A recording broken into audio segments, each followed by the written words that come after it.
ترقی پسند منشور کے ساتھ جماعت اسلامی اپنا الیکشن میں اس وقت میدان میں ہے۔ بلوچستان میں اس وقت الیکشن میں وہی پرانا کھیل دہرانے کا کوشش ہو رہا ہے، وہی پی ڈی ایم کی جماعتیں اور وہی پارٹیاں جو باریاں لگا رہے ہیں وہی دوبارہ انہی عزائم کے ساتھ دوبارہ میدان میں ہے۔ جماعت اسلامی نے فیصلہ کیا ہے کہ ہم انشاءاللہ اس کھیل کو روکیں گے اور بلوچستان کے عوام کے پاس جا کے ان کو اس سارے کھیل کو بھی سمجھائیں گے، اور جو ان کے ساتھ ہو رہا ہے بلوچستان میں اس حوالے سے بھی جماعت اسلامی بلوچستان کے عوام کو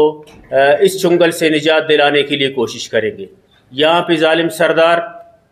ظالم اسٹیبلشمنٹ، یہاں کا سرکار، یہ پورا ایک تکون بنا ہوا ہے جو بلوچستان کے ساتھ سالوں سے یہ کھیل رہے، اور وہی سردار صاحب ہے جو ظلم بھی کرتے ہیں، پارٹیاں بھی تبدیل کرتے ہیں، اور اب ان کو ٹکٹیں نہیں ملے ہیں تو دوسری پارٹیوں میں اپلائی بھی کر رہے ہیں اور راتوں رات پارٹیاں بھی چینج کر رہے ہیں، لیکن وہی ذمہ دار ہے۔ اسٹیبلشمنٹ جن سرداروں پہ الزام لگاتا ہے وہ بھی انہی سرداروں کو بعد میں سپورٹ کرتا ہے اور انہی کی باریاں لگواتا ہے، اور جب کہتے ہیں کہ بلوچستان میں سردار ذمہ دار ہے، ترقی نہیں ہونے دیتے، تو ان سے یہ ہم پوچھ سکتے ہیں کہ کون سے سردار ذمہ دار ہے، اور وہ سردار جن کو تم نے آج تک سپورٹ کیا ہے ان کے علاقے میں کیا ترقی ہوا ہے۔ تو یہ ایک کھیل ہے جو بلوچستان کے عوام کے خون کو چوسنے کے لیے مسلسل جاری ہے۔ جماعت اسلامی انشاءاللہ اپنے انقلابی منشور اور بلوچستان کے حوالے سے بیانیاں اور بلوچستان کے حوالے سے پچھلے 5 سال کے خاص طور پہ کردار پہ جماعت اسلامی بلوچستان کے عوام کے پاس جا رہے ہیں، اور اگر بلوچستان کے عوام نے دوبارہ انہی سرداروں کو اور انہی اسٹیبلشمنٹ کے پروردہ لوگوں کو اور انہی سرکار کے سہولت کاروں کو دوبارہ ووٹ دیا تو 5 سال پھر جو ہے بلوچستان کا وہی حال ہوگا اور اس میں کوئی تبدیلی نہیں آ سکیں گے۔ اس وقت بلوچستان میں ہمارے ماؤں اور بہنوں نے اسلام آباد میں دھرنا دیا ہوا ہے۔ میں سب سے پہلے تو اسلام آباد کے لوگوں کو اور وہاں کے لوگوں کو، جس کا خود بلوچ جگتیری کونسل نے اعتراف کیا ہے کہ ان لوگوں نے ان کے ساتھ ہر طرح کی خدمت کی ہے، تو وہ میں ان کو بھی خراج تحسین پیش کرتا ہوں کہ وہاں کے عوام نے ان کا ساتھ دیا ہے۔ لیکن جو ہمارے وزیر اعظم صاحب، ہمارے سابقہ وزیر داخلہ صاحب اور ہمارے بلوچستان کے وزیر اطلاعات صاحب اور یہاں کی حکومت نے جو سلوک کیا ہے، بلوچستان کے عوام اس کو کبھی نہیں بھولیں گے، اور بلوچستان کے عوام اس کو، یہ وزیر اعظم صاحب کہتے ہیں کہ مجھے یکجہتی کونسل کے مطالبات کا سن کے مجھے شرم آتا ہے، میں ان کو بیان بھی نہیں کر سکتا۔ تو وزیر اعظم صاحب، شرم جو ہے وہ پرندہ ہے جو بے غیرتی، بے حسی اور بے شرمی کے درخت پہ کبھی نہیں بیٹھتا، اور آپ کو کبھی شرم نہیں آئے گا۔ آپ کو اس وقت شرم نہیں آیا جب یہاں سے نکلے اور ان کے والدین اور ان کے بھائی لاپتہ تھے، آپ نے ان کے سر پہ دوپٹہ نہیں رکھا۔ آپ کو اس وقت شرم نہیں آیا جب اسلام آباد میں ان پہ لاٹیاں برسائی گئی۔ آپ کو اس وقت شرم نہیں آیا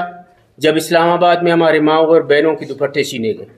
آپ کو اس وقت شرم آتا ہے کہ بھئی خالی ان کے مطالبات سن کے آپ کو شرم آتا ہے، اور ایک اور ادھر بٹھایا ہوا ہے بندہ موصوف جو ہے، کہتے ہیں کہ فلاں عورت کے اور فلاں خاتون کے باپ جو ہے دہشت گرد تھا۔ اس کو کس نے ڈکلیئر کیا ہے دہشت گرد؟ کسی عدالت نے ڈکلیئر کیا ہے؟ کسی سپریم کورٹ نے ڈکلیئر کیا ہے؟ کس نے ڈکلیئر کیا ہے؟ میں تو حیران ہوں کہ وہ جس طرح اوپر اس کا سر صاف ہے، اندر سے بھی مجھے صاف لگتا ہے۔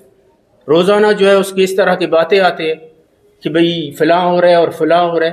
تو اپنے عقل سے جو ہے کام لے اور بلوچستان کو آگ میں مت دھکیلے، اور بلوچستان کے لوگوں کے زخموں پہ نمک پاشی نہیں کرے۔ تو یہ لوگ جو ہے، ایک وزیر داخلہ صاحب کہتے ہیں کہ یہ سارے پکنک پہ گئے ہوئے ہیں کراچی، یہ لاپتہ افراد۔ کل سپریم کورٹ میں جو لسٹ 10,000 لوگوں کا پیش ہوا ہے تو وہ سارے پکنک پہ کراچی گئے ہوئے تھے۔ جو خود مسنگ پرسنز کا جو کمیٹی ہے اس نے پیش کیا ہے کہ 10,000 لوگ ہیں، جو کہہ رہے تھے چلے میں ہم لاپتہ افراد کے لواحقین کا بھی بات کو نہیں مانتے۔ آپ تو کہہ رہے تھے 50 لوگ ہیں، کل سپریم کورٹ میں 2,500 بلوچستان کے لوگوں کا لسٹ آیا ہے کہ وہ جو ہے لاپتہ ہے، تو آپ کے 50 کا فگر کہاں پہ چلا گیا جو آپ دعویٰ کر رہے تھے؟ اس لیے جو کھیل کھیلا گیا ہے یہاں پہ، اور جو جس طرح بلوچستان کو جس طرف دھکیلا جا رہا ہے، ایک طرف کہتے ہیں جمہوری انداز میں جدوجہد کریں، تو آپ نہ پہاڑوں والوں کی جدوجہد کو مانتے ہیں نہ جمہوری انداز میں جدوجہد کرنے نہیں دیتے، تو لوگ کس طرف جائیں؟ وہ تو کوئی انہوں نے بندوقیں لے کے اسلام آباد نہیں گئے تھے، وہ تو خواتین تھے، 80 سال کے بوڑھے افراد تھے، وہ گئے ہوئے، آپ نے ان کے ساتھ کیا سلوک کیا؟ تو آپ بلوچستان میں کیا پیغام دینا چاہتے ہیں؟ آپ اس اپنے عمل سے ثابت کر رہے ہیں کہ جو لوگ کہہ رہے تھے کہ پہاڑوں پہ جانا ہی واحد راستہ ہے، ان کے اپنے رویے کو اور ان کے موقف کو آپ نے اس سارے کردار سے درست ثابت کیا ہے، اور یہ وہ ظلم ہے جو